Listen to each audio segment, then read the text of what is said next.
Who knew? A chaotic first period early in the season where a team sniper lost his playmaking center would lead to the greatest season of his career. This is how Jarome Iginla, with the help of an improbable replacement, went from a budding star to superstardom. October 10th, 2001, Joe Louis Arena. Center Mark Savard, about 5 minutes into the first period, avoids a massive open ice hit from Darren McCarty. However, in avoiding the hit, he collides knees with the Wings grind line veteran. Jarome Iginla, never shy about dropping his gloves, and especially in defending a teammate, squares off with McCarty in a big-time scrap. With Mark Savard hurt and out of the game, head coach Greg Gilbert, fortunately or unfortunately, had plenty of time to figure out what his new lineup would look like, as Jarome Iginla received 17 penalty minutes from the scrum. Naturally, he promoted the team's second-line center, Craig Conroy, to play with Iginla and McAmmond. And amazingly, even after never skating together, the trio immediately dominated. Combining for 10 shots and 7 points in a 4-2 victory, the Calgary Flames stumbled upon one of the most electric lines in franchise history. The ironic part, if you gave Jarome Iginla the choice, Craig Conroy wouldn't even be on the team. The very first night I played with Iggy, Savvy left with an injury and we had 5 points between us. But late in the game, on a partial 3-on-2, I dumped it in the corner. Back at the bench, he says, "You're not on the checking line anymore. Next time you dump it in, you go and get it." And he was serious, because that's how Jarome Iginla and a lot of fans viewed Craig Conroy when he was acquired from the St. Louis Blues the year prior for reliable scorer Corey Stillman. For a team that finished the year 25th out of 30 in scoring, trading a reliable top 6 scorer in Stillman seems counterproductive, especially at the time of the trade, with Craig Conroy having only 25 points on the season, a full 20 points shy of Stillman. This led to a cold welcome from Iginla to Conroy, and the quote that has become famous in hindsight: "We have enough checkers, I don't know why we got another one." Joel said, "This is what your job's going to be. You're going to be a checking center for." In fairness to Conroy, he was a really good checker, finishing 3rd and 5th in Selke voting for the Blues a few years back. However, as Joe Quenneville turned the Blues into a Western Conference powerhouse, Conroy slowly fell out of favor, skating under 14 minutes a night. To start the 2001-2002 season, Conroy was expected to provide quality checking and secondary scoring behind Mark Savard, a role he, funny enough, was probably miscast as, considering he averaged just 30 points in his last 2 seasons with the Blues. Now at 30 years old and a handful of games into the season, he was the #1 pivot for 24-year-old Jarome Iginla. Iginla was coming off a career-high 31 goals and 71 points, a steady increase from the previous 2 seasons, just as Mark Savard had done since the Flames acquired him. Also just 24 years old, he was coming off career highs himself with 23 goals and 65 points. Now Savard was hurt, and instead of Jarome Iginla building chemistry with the highly skilled playmaker, he was left with a checking line center he never really wanted, years removed from even sniffing 40 points. And together, they would set the NHL on fire. Most line combinations need a feeling out period, a few games, a few weeks, and for a really patient coach, even a few months. This combo skipped that part entirely. The trio of Conroy, Iginla, and McAmmond exploded out of the gate. And backed by stellar goaltending from Roman Turek, the Flames ripped off an incredible 11-2-5 record over their next 18 games. Everyone on the line was thriving. McAmmond did far more than simply keep up, recording 4 goals and 15 assists. Craig Conroy continued shedding the checking center label, scoring at the best pace of his career with 22 points. At the time, good for 3rd in the entire NHL in points per game. But it was Jarome Iginla who was performing at another level altogether. Through those same 18 games, he scored an incredible 19 goals and 34 points. A full 10 points ahead of second place Patrick Elias and Brendan Shanahan. The line wasn't just producing, it was carrying the Calgary Flames. And Jarome Iginla was playing like the best player in the world. All averaging over 20 minutes a night, the better they played, the more ice time Greg Gilbert gave. No example more apparent than October 18th in a 3-1 victory against the Florida Panthers. where Iginla skated 26 minutes, McAmmond 26 minutes and 55 seconds, and Craig Conroy an amazing 27 minutes and 17 seconds. Over the next month, Iginla skated 24-plus minutes in 5 more games. The head coach wasn't simply riding a hot hand, he was leaning heavily on the best line in the NHL. What makes hockey, and especially line combinations, so fascinating is chemistry. Why do certain players instantly click while others never seem to find that same connection? This channel is dedicated to that mystery, that intangible quality that's nearly impossible to predict or explain, but impossible to ignore once you see it. No one believes Craig Conroy was a more talented offensive weapon than Marc Savard. Savard, who hadn't quite broken out yet, would go on to be one of the best playmaking centers in the league for a 5-year stretch before injuries derailed his career. But it was undeniable from the eye test, stat sheet, any analytic you wanted to look at, something special was happening in Calgary. Some theorized that Marc Savard, being a shifty, puck-dominant passer, looked to generate offense in an East-West game, threading the needle for creative opportunities to score.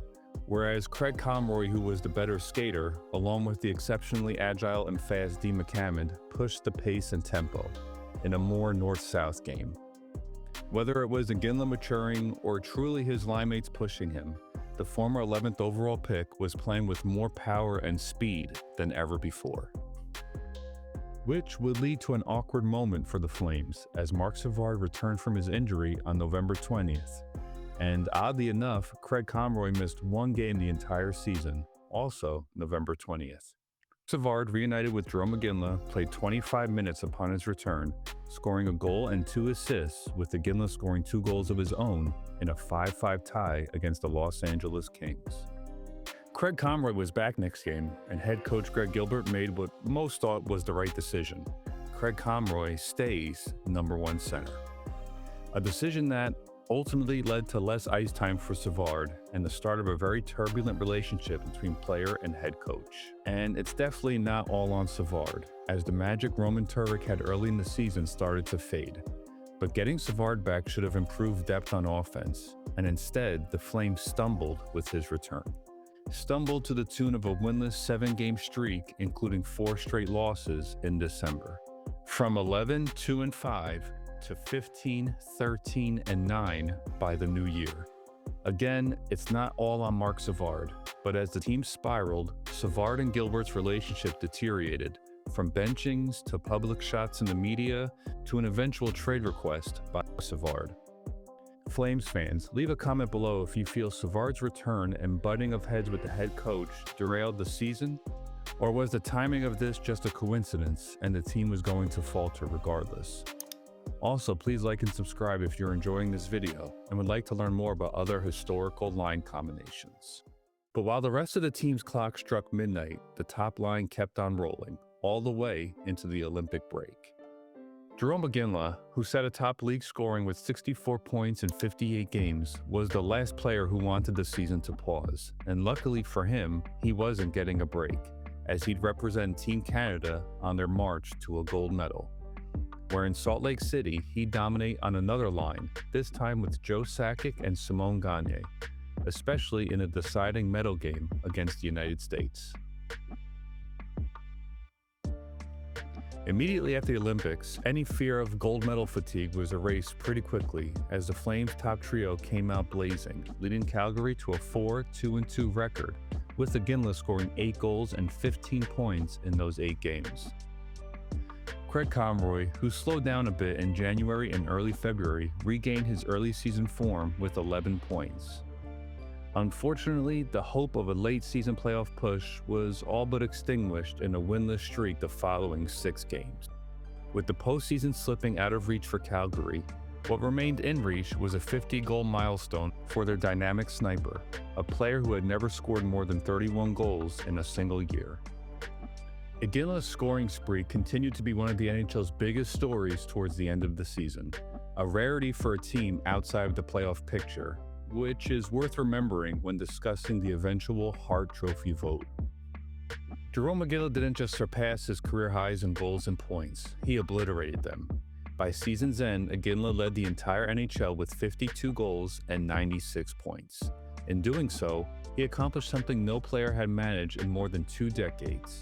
Since 1980, every Art Ross trophy had been won by either Wayne Gretzky, Mario Lemieux, or Jaromir Jagr, until Jarome Iginla ended that remarkable streak.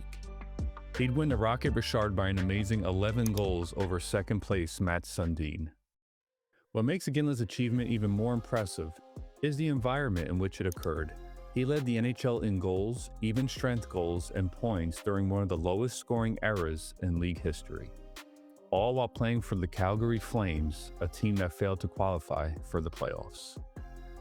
And perhaps most remarkable of all, unlike many Art Ross winners, Iginla wasn't surrounded by established offensive superstars. His Linemates entered the season with a career high of just 43 and 50 points. Compare that to second and third in league scoring, Todd Bertuzzi and Marcus Naslund, 2/3 of Vancouver's dominant West Coast Express. McAmmond recorded a career-best 51 points while averaging nearly 19 minutes of ice time, more than 3 minutes above his previous high. Craig Conroy, meanwhile, transformed from a career-best 43-point player into one of the league's premier two-way centers. At age 30, Conroy reinvented his game, erupting for 75 points, finishing 12th in league scoring, and averaged 20 minutes and 56 seconds per game, almost 5 minutes more than his previous high, and placed second in Selke Trophy voting. One could argue that Calgary's failure to reach the playoffs cost Conroy the Selke Trophy, as Michael Pekka on the surprise New York Islanders took it home. And if there's one award that was most certainly impacted by the Flames missing the postseason, it was the Hart Trophy.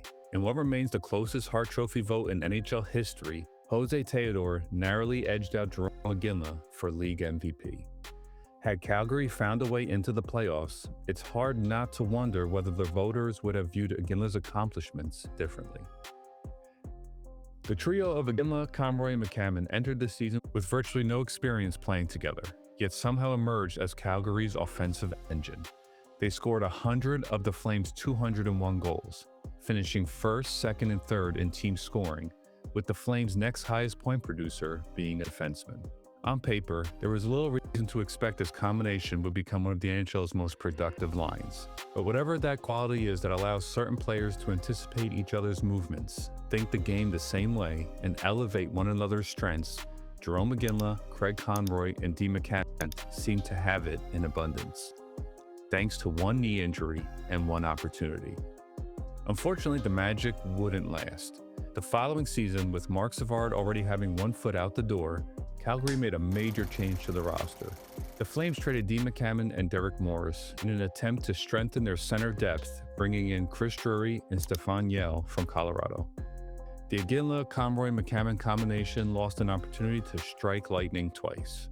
Calgary missed the playoffs once again, but from that disappointment came the foundation of something better: a new coach, a new system, and a new captain.